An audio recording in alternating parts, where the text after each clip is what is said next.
Respectful marketing. The first person I ever heard use those two words together was Jonah Richman, a colleague of mine who you can check out on Instagram. He's got a killer Instagram feed. But this idea of respectful marketing, here's why I think this is so important as a way to think about marketing. Much more important than loving our clients and, even trusting our clients is this, that we respect them. We live in a day and age that is so disrespectful for people, so dishonoring of people, so robbing people of their dignity, so lacking in any understanding of permission and consent, and there's no respect. Yeah.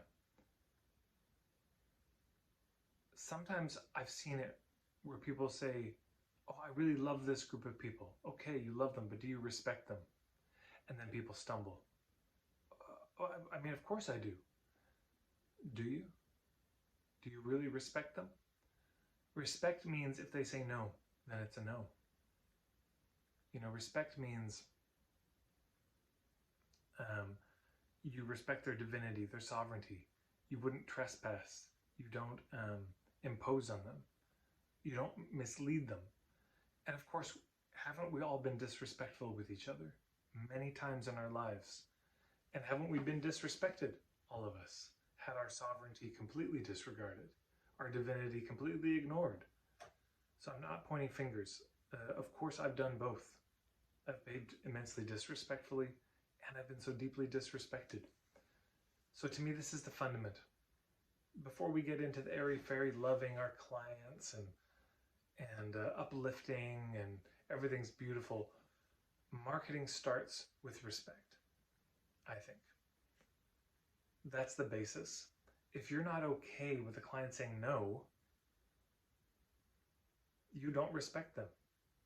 If you think that they're indecisive and so you need to make the decision for them, you don't respect them, if that's what you think. If you think people need to have somebody make the decision for them, that's a lack of respect for them.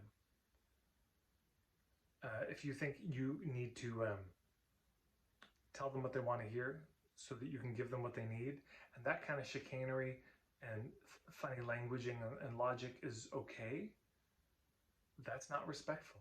So much of the stealth tactics, the hidden ninja marketing, I remember one colleague of mine said, he was talking about during workshops, like, this is the part where you install the 3 biggest beliefs that your clients need to have.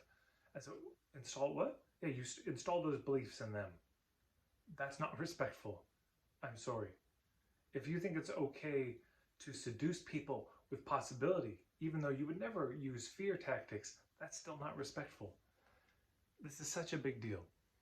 So I would love to hear a story from you below about a time either somebody really respected you, they were marketing to you in a very respectful way and the respect came through, and how they did it, how that respect was conveyed. Or number 2, a time when it was not respectful and what that looked like, to not really be respected as a human being. I'd love to hear both stories. Sometimes those stories turn into other videos. I collect them and share them because it's very helpful for people to hear actual incarnated examples. And of course, if you'd like more stories about all this stuff, subscribe to more videos. I've got stories coming out all the time around this stuff. And on my email list, marketingforhippies.com, you can sign up and and you'll get my starter kit, which is full of stories in my day-long workshop. That's it. Thanks so much for tuning in, everybody. See you around.